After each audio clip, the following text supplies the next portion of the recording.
Greg Smith. Thank you, Madam Deputy Speaker. In addition to placing on record my gratitude to everyone in the NHS and on the front line, I'd like to start by paying tribute to so many of my constituents who have gone above and beyond.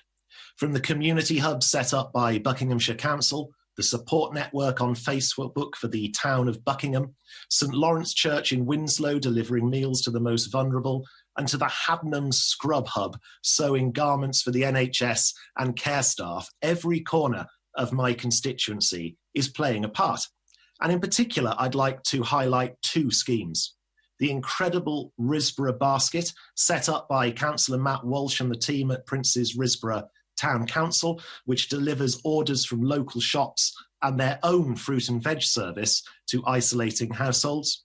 And secondly, Bernie the Bus, set up by Councillors Paul Irwin and Ashley Waite, collects food bank donations from people's driveways.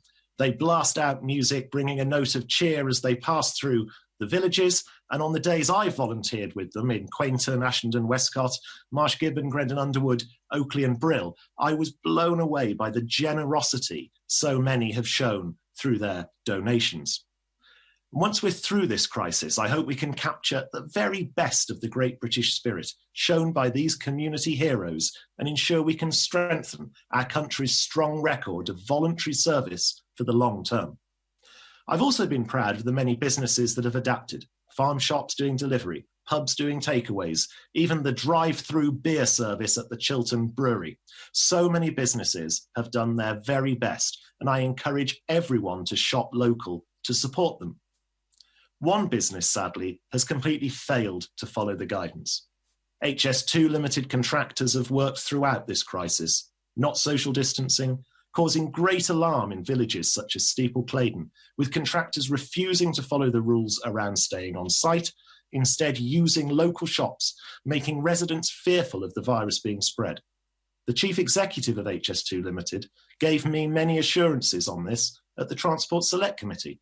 But the gap between promises and reality continues to be wide, and I'm hopeful the HS2 Minister can use the evidence I'm sending him to fully hold HS2 Ltd to account.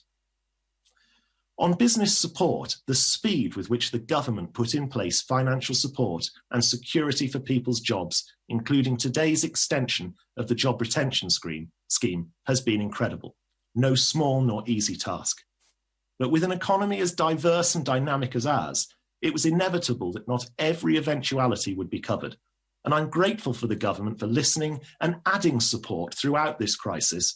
For example, the additional £10,000 grants announced for the hardest hit dairy farmers, which I and other colleagues argued for.